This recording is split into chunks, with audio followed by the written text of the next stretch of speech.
ಎಲ್ರಿಗೂ ನಮಸ್ಕಾರ. ಎಲ್ಲರಿಗೂ ಶಾಂತರಂಗ ಯೂಟ್ಯೂಬ್ ಚಾನಲ್ಗೆ ಸ್ವಾಗತ. ಯಾರೆಲ್ಲ ಹೊಸಬ್ರು ಚಾನಲ್ನ ನೋಡ್ತಾ ಇದ್ದೀರಾ ಎಲ್ರಿಗೂ ಕೂಡ ವೆಲ್ಕಮ್. ಹಾಗೆ ಥ್ಯಾಂಕ್ ಯು ಸೋ ಮಚ್ ಯಾರೆಲ್ಲ ವಿಡಿಯೋನ ನೋಡ್ತಾ ಇದ್ದೀರಾ. ಸಬ್ಸ್ಕ್ರೈಬ್ ಮಾಡ್ಕೊಂಡು ನೋಡಿ. ಯಾರೆಲ್ಲ ಇನ್ನೂ ಸಬ್ಸ್ಕ್ರೈಬ್ ಮಾಡಿಲ್ಲ ಅಂದರೆ ಹಾಗೆ ಬೆಲ್ ಐಕನಲ್ಲೂ ಕೂಡ ಆಲ್ ಅಂತ ಸೆಲೆಕ್ಟ್ ಮಾಡಿ. ನೆಕ್ಸ್ಟ್ ಯಾವುದೇ ಹೊಸ ವಿಡಿಯೋ ಹಾಕಿದಾಗ ನಿಮಗೆ ನೋಟಿಫಿಕೇಶನ್ ಬಂದಿರುತ್ತೆ. ಹಾಗೆ ಇನ್ಸ್ಟಾಗ್ರಾಮಲ್ಲಿ ಕೂಡ ಫಾಲೋ ಮಾಡ್ಬೋದು. ನನ್ನ ಲಿಂಕ್ ಕೆಳಗಡೆ ಡಿಸ್ಕ್ರಿಪ್ಷನ್ನಲ್ಲಿರುತ್ತೆ. ಬನ್ನಿ ಇವತ್ತಿನ ವಿಡಿಯೋನ ಶುರು ಮಾಡೋಣ. ನಾನು ಗೃಹಲಕ್ಷ್ಮಿ ಸಂಘದ ಬಗ್ಗೆ ರೀಸೆಂಟಾಗಿ ವಿಡಿಯೋ ಮಾಡಿ ತಿಳಿಸಿದ್ದೆ. ಆಗ ಕೆಲವೊಬ್ಬರು ಡೌಟ್ಸ್ನ ಕಮೆಂಟ್ ಸೆಕ್ಷನ್ನಲ್ಲಿ ತಿಳಿಸಿದ್ದೀರಾ. ಅದ್ರ ಬಗ್ಗೆ ಇನ್ನೊಂದ್ಸತಿ ನಾನು ನಿಮಗೆ ಎಕ್ಸ್ಪ್ಲೇನ್ ಮಾಡ್ತೀನಿ. ಈ ಒಂದು ಗೃಹಲಕ್ಷ್ಮಿ ಸಂಘ ಅಂತೇನಿದೆ, ಮೊದಲು ನಿಮಗೆ 3 ಲಕ್ಷದವರೆಗೂ ಕೂಡ ಸಾಲ ಸೌಲಭ್ಯನ ಕೊಡ್ತೀವಿ ಅಂತ ಲಕ್ಷ್ಮೀ ಹೆಬ್ಬಾಳ್ಕರ್ ಅವರು ಹೇಳಿದರು. ಬಟ್ ಇವಾಗ ಅದನ್ನು ಜಾಸ್ತಿ ಮಾಡಿದ್ದಾರೆ. ನಿಮಗೆ 6 ಲಕ್ಷದವರೆಗೂ ಕೂಡ ನಿಮಗೆ ಸಾಲ ಸೌಲಭ್ಯನ ಕೊಡ್ತಾರೆ. ಇದು ಹೇಗೆ ವರ್ಕ್ ಆಗುತ್ತಪ್ಪ ಅಂತಂದರೆ, ನೀವು ಈ ಒಂದು ಗೃಹಲಕ್ಷ್ಮಿ ಸಂಘಕ್ಕೆ ಸೇರ್ಕೋಬೇಕು ಅಂತಂದರೆ ನಿಮ್ಗೆ ಅಂಗನವಾಡಿ ಟೀಚರ್ಸ್ ಹತ್ರ ಅಪ್ಲಿಕೇಶನ್ ಇರುತ್ತೆ. ಸೊ ಆ ಅಪ್ಲಿಕೇಶನ್ನ ಫಿಲ್ ಮಾಡಿ ಡಾಕ್ಯುಮೆಂಟ್ಸ್ನೆಲ್ಲ ಕೊಟ್ಟು ನೀವು ಒಂದು ಸಂಘಕ್ಕೆ ಸೇರ್ಕೋಬೇಕಾಗತ್ತೆ. ಗೃಹಲಕ್ಷ್ಮಿ ಯೋಜನೆಯ ಫಲಾನುಭವಿಗಳು ಮಾತ್ರ ಸೇರ್ಕೊಳಕ್ಕಾಗೋದು. ಅಂದರೆ ಈಗ ಇನ್ಕಮ್ ಟ್ಯಾಕ್ಸ್ ಪೇಯರ್ಸು, ಗೌರ್ಮೆಂಟ್ ಜಾಬಲ್ಲಿ ಇರೋರು ಈ ಒಂದು ಯೋಜನೆಗೆ ಅಪ್ಲಿಕೇಬಲ್ ಆಗಲ್ಲ. ಸೊ ಅಂಥವ್ರು ಯಾರೂ ಸೇರ್ಕೊಳ್ಳೋಕ್ಕಾಗಲ್ಲ. ನೀವು ಈ ಗೃಹಲಕ್ಷ್ಮಿ ಯೋಜನೆಗೆ ಅಪ್ಲೈ ಮಾಡಿದ್ದೀರಾ, ಪ್ರತಿ ತಿಂಗಳು ಹಣ ತಗೋತಿದ್ದೀರಾ ಅಂದರೆ ಅಂಥವ್ರು ಮಾತ್ರ ಈ ಒಂದು ಸಂಘಕ್ಕೆ ಸೇರ್ಕೊಳಕ್ಕೆ ಸಾಧ್ಯ.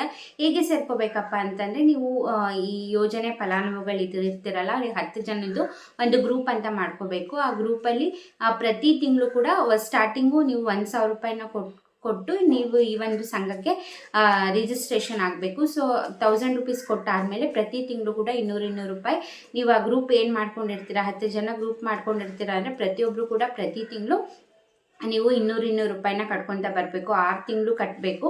ಸೊ 6 ತಿಂಗಳು ನಂತರ ನೀವು ನಿಮಗೆ ಏನಾರ ಹಣ ಬೇಕು ಅಂತಂದರೆ ನೀವು ಲೋನ್ನ ತೊಗೋಬೋದು. ಬಟ್ ಏನಪ್ಪ ಅಂತಂದರೆ, ಆ ಗ್ರೂಪಿಗೆ ಅಂತ ಸಾಲ ಕೊಡಲ್ಲ. ಈಗ ನಾನು ಏನು ಹೇಳಿದೆ, 10 ಜನದ್ದು ಸೇರಿ ಒಂದು ಗ್ರೂಪ್ ಮಾಡ್ಕೊಂಡಿದ್ದೀರಾ ಅಂತ, ಓಕೆ ಗ್ರೂಪಿಗೆ ನಿಮಗೆ 1 ಲಕ್ಷ ಸಾಲ ಅಂದರೆ ಗ್ರೂಪಲ್ಲಿ ಇರೋರೆಲ್ಲ ಸೇರಿ ತೀರಿಸ್ಬೇಕು ಅಂತ ಆ ಥರ ಅಲ್ಲ.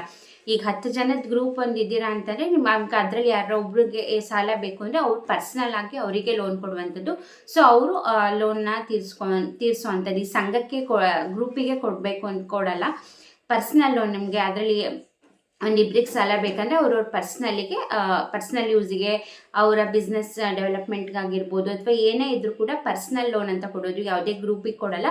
ಒಟ್ಟು ನೀವು ಗ್ರೂಪ್ ಮಾಡ್ಕೋಬೇಕು 10 ಜನದ ಸೇರಿ. ಬಟ್ ಲೋನ್ ಅಂತ ಕೊಡೋದು ಪರ್ಸ್ನಲ್ ಆಗಿ ಕೊಡ್ತೀವಿ ಅಂತ ಹೇಳಿದ್ದಾರೆ.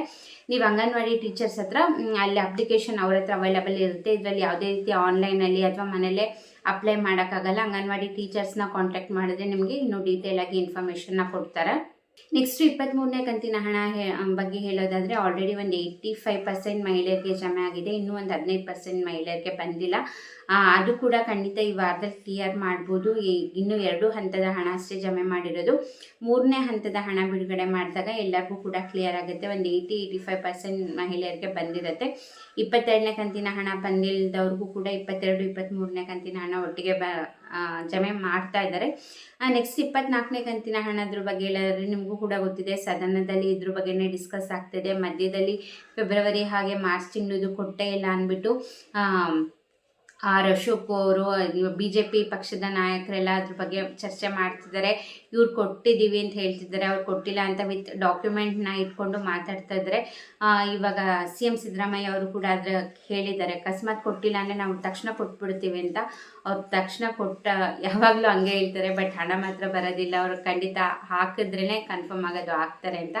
ಸುಮ್ಮನೆ ಮೀಡಿಯಾ ಮುಂದೆ ಯಾರ ಮುಂದೆನಾರೇ ಹೇಳ್ಬಿಡ್ತಾರೆ, ಹಾಕ್ಬಿಡ್ತೀವಿ ಈಗಲೇ 2 ಕಂತಿನ ಜಮೆ ಮಾಡಿಬಿಡ್ತೀವಿ ಅಂತ. ಬಟ್ ಹಾಕಲ್ಲ. ಬಟ್ ಈಗ 2 ತಿಂಗಳು ಹಣ ಮಿಸ್ ಆಗಿದೆ. ಅಂದರೆ ಸ್ಟಾರ್ಟಿಂಗ್ ಏನಾಯಿತು, ಪ್ರತಿ ಕಂತಿನ ಹಣ ಪ್ರತಿ ತಿಂಗಳು ಹಾಕೊತ ಬರ್ತಿದ್ರಿಂದ ಜನಗಳಿಗೂ ಕೂಡ ಲೆಕ್ಕ ಗೊತ್ತಿತ್ತು ಎಷ್ಟನೇ ಕಂತಿನ ಹಣ ಇದು, ಯಾವ ತಿಂಗಳದು ಅಂತ.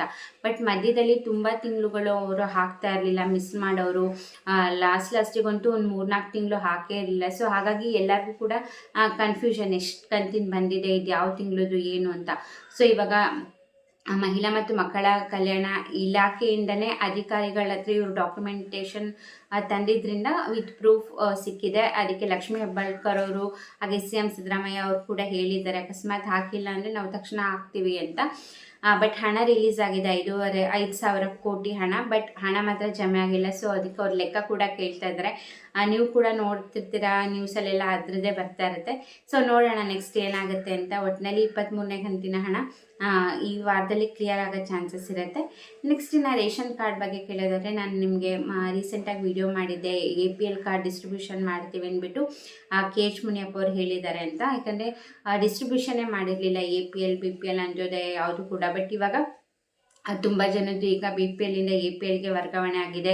ಹಾಗೆ APL ಕಾರ್ಡ್ಗೂ ಕೂಡ ಅಪ್ಲೈ ಮಾಡೋದು ಡಿಸ್ಟ್ರಿಬ್ಯೂಷನ್ ಆಗಿರಲಿಲ್ಲ. ಸೊ ಹಾಗಾಗಿ ಅತಿ ಶೀಘ್ರದಲ್ಲೇ ಡಿಸ್ಟ್ರಿಬ್ಯೂಷನ್ ಕೂಡ ಆಗುತ್ತೆ ಅಂತ ಹೇಳ್ತಿದ್ದಾರೆ. APL ಕಾರ್ಡ್ ಮಾತ್ರ, BPL ಯಾವುದೇ ರೀತಿ ಅಪ್ಡೇಟ್ ಬಂದಿಲ್ಲ. ಸೊ ನೀವೇನಾದ್ರು APLಗೆ ಅಪ್ಲೈ ಮಾಡಿದ್ರಿ ಅಥವಾ ನಿಮ್ದು ಏನಾರು BPLಯಿಂದ APLಗೆ ಕನ್ವರ್ಟ್ ಆಗಿದೆ ಅಂದರೆ ನಿಮ್ಮ ಮನೆ ಅಡ್ರೆಸ್ಗೆ APL ಕಾರ್ಡ್ ಅತಿ ಶೀಘ್ರದಲ್ಲೇ ಬರುತ್ತೆ. ಇನ್ನು BPL ಕಾರ್ಡ್ ಆಗಲಿ ಅಂತ್ಯೋದಯ ಕಾರ್ಡ್ ಆಗಲಿ ಯಾವುದೇ ರೀತಿ ಅಪ್ಲಿಕೇಶನ್ ಬಿಟ್ಟಿಲ್ಲ ಅಪ್ಲೈ ಮಾಡೋಕ್ಕೆ. ನಾನು ಆಗಲೇ ರೀಸೆಂಟಾಗಿ ಹೇಳ್ದಂಗೆ ಈ ಶ್ರಮ ಕಾರ್ಡ್ ಇರೋರಿಗೆ ಮಾತ್ರ ಅಪ್ಲೈ ಮಾಡೋಕ್ಕೆ ಅವಕಾಶ ಇದೆ, ತಿದ್ದುಪಡಿಗೆ ಅವಕಾಶ ಇದೆ. ಅದು ಕೂಡ ತುಂಬ ಡ್ಯೂರೇಷನ್ ಕೊಟ್ಟಿದ್ದಾರೆ. ಈ ಸತಿ ಮಾರ್ಚ್ 2026 ಮಾರ್ಚ್ ಎಂಡ್ವರೆಗೂ ಕೂಡ ಅವಕಾಶ ಇದೆ. ಏನೇ ತಿದ್ದುಪಡಿ ಇದ್ರೂ ಕೂಡ ಮಾಡಿಸ್ಕೋಬೋದು. APL BPL Antyodaya card, Karnataka 1 ಗ್ರಾಮ 1 ಈಗ ಸೈಬರ್ ಸೆಂಟರ್ಸಲ್ಲೂ ಕೂಡ ಬಿಟ್ಟಿದ್ದಾರೆ ತಿದ್ದುಪಡಿ ಮಾಡೋಕ್ಕೆ, ಲಿಂಕ್ ಓಪನ್ ಮಾಡಿದ್ದಾರೆ. ಸೊ ನಿಮಗೆ ಅಲ್ಲಿಗೆ ಹೋಗೋಕ್ಕಾಗಿಲ್ಲ ಅಂತಂದರೆ ನೀವು ಸೈಬರ್ ಸೆಂಟರ್ಸ್ಗಳಲ್ಲಿ ಹೋಗಿ ಮಾಡಿಸ್ಕೋಬೋದು ತಿದ್ದುಪಡಿ ಏನೇ ಇದ್ರೂ ಕೂಡ. EKYCಗೂ ಕೂಡ ಆಪ್ಷನ್ ಕೊಟ್ಟಿದ್ದಾರೆ. EKYC ಮಾಡಿಸ್ಬೇಕು ಅಂದರೆ ನೀವು ರೇಷನ್ ಡಿಪೋಗಳಿಗೆ ಹೋಗಿದರೆ ನೀವು EKYC ಮಾಡಿಸ್ಕೋಬಹುದು. ಹಾಗೆ ತಿದ್ದುಪಡಿ ಬೇಕಂದರೆ ಸೈಬರ್ ಸೆಂಟರ್ ಅಥವಾ ಕರ್ನಾಟಕ 1 ಗ್ರಾಮ 1ಗೆ ಹೋಗಬಹುದು. ಇನ್ನು BPL ಕಾರ್ಡಿಗೆ ಅಪ್ಲೈ ಮಾಡೋಕ್ಕೆ ಅವಕಾಶ ಮಾಡಿಕೊಡ್ತೀವಿ ಅಂತ ಹೇಳಿದರು. ಮಧ್ಯದಲ್ಲಿ ಎಲ್ಲೋ ಒಂದು 2 hours ಏನೋ ಬಿಟ್ಟರು, ಒಂದು 3-4 ಸತಿ. ಬಟ್ ಅದು ಕೂಡ ತುಂಬ ಜನಕ್ಕೆ ರೀಚ್ ಆಗಲ್ಲ. ಯಾಕಂದರೆ ಮುಂಚೆನೇ ಹೇಳಿದರೆ ಎಲ್ಲರೂ ಕೂಡ ಪ್ರಿಪೇರ್ ಇರ್ತಾರೆ, ಡಾಕ್ಯುಮೆಂಟ್ನೆಲ್ಲ ರೆಡಿ ಇಟ್ಕೊಂಡು ಅಪ್ಲೈ ಮಾಡ್ತಾಯಿದ್ರು. ಸಡನ್ನಾಗಿ ಒಂದು 2 hours ಅಪ್ಲಿಕೇಶನ್ ಅಪ್ಲೈ ಮಾಡೋಕ್ಕೆ ಕೊಟ್ಟರೆ ತುಂಬ ಜನಕ್ಕೆ ಗೊತ್ತಿರಲ್ಲ. ಹಾಗಾಗಿ ತುಂಬ ಜನ ಅಪ್ಲೈ ಮಾಡೋಕ್ಕೆ ಆಗಿರಲಿಲ್ಲ. ಬಟ್ ಇವಾಗ ಈ ಶ್ರಮ ಕಾರ್ಡ್ ಇರೋರಿಗೆ ಮಾತ್ರ ಅವಕಾಶ ಇದೆ. ನೆಕ್ಸ್ಟ್ ಇನ್ನು ಯಾವಾಗ ಹೊಸ ರೇಷನ್ ಕಾರ್ಡ್ಗೆ ಅವಕಾಶ ಕೊಡ್ತಾರೆ ಅಂತ ಗೊತ್ತಿಲ್ಲ.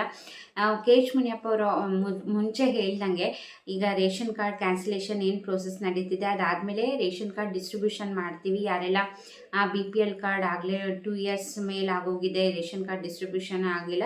ಸೊ ಹಾಗಾಗಿ ಕ್ಯಾನ್ಸಲೇಷನ್ ಮುಗಿದ ಮೇಲೆ ರೇಷನ್ ಕಾರ್ಡ್ ಡಿಸ್ಟ್ರಿಬ್ಯೂಷನ್ನ ಮಾಡ್ತೀವಿ. ಸೊ ಅದಾದಮೇಲೆ ಹೊಸ ರೇಷನ್ ಕಾರ್ಡ್ಗೆ ಅವಕಾಶ ಅಂತ ಹೇಳಿದರು. ಬಟ್ ಅನ್ಫಾರ್ಚುನೇಟ್ಲಿ ಕ್ಯಾನ್ಸಲೇಷನ್ ಪ್ರೋಸೆಸ್ಸೇ ಮುಗಿದಲೇ ಇರೋ ಕಾರಣ ಡಿಸ್ಟ್ರಿಬ್ಯೂಷನ್ ಆಗಿರ್ಬೋದು, ಹೊಸ ರೇಷನ್ ಕಾರ್ಡ್ಗಾಗಿರ್ಬೋದು ಇನ್ನೂ ಅವಕಾಶ ಕೊಟ್ಟಿಲ್ಲ. ಅದ್ರ ಬಗ್ಗೆ ಏನೂ ಅಪ್ಡೇಟ್ಸ್ ಕೂಡ ಇಲ್ಲ. ಈಗ ಸದ್ಯಕ್ಕೆ ಬಂದಿರುವಂಥ ಅಪ್ಡೇಟ್ಸ್ ಇಷ್ಟೇ ಆಗಿರುತ್ತೆ. ಇದಾಗಿತ್ತು ಇವತ್ತಿನ ವಿಡಿಯೋ ಇಷ್ಟ ಆದರೆ ಲೈಕ್ ಮಾಡಿ. ತುಂಬ ಜನ ವಿಡಿಯೋ ನೋಡ್ತೀರಾ, ಲೈಕೇ ಮಾಡಿರಲ್ಲ. ಸೊ ವಿಡಿಯೋಗೆ ಲೈಕ್ ಮಾಡಿ, ಕಮೆಂಟ್ ಮಾಡಿ, ಸಬ್ಸ್ಕ್ರೈಬ್ ಮಾಡಿಲ್ಲ ಅಂದರೆ ಈ ಕೂಡಲೇ ಹೋಗಿ ಚಾನಲ್ನ ಸಬ್ಸ್ಕ್ರೈಬ್ ಮಾಡ್ಕೊಳ್ಳಿ. ಇಷ್ಟೊತ್ತು ವಿಡಿಯೋ ನೋಡಿದ್ದಕ್ಕೆ ಥ್ಯಾಂಕ್ ಯು ಸೋ ಮಚ್.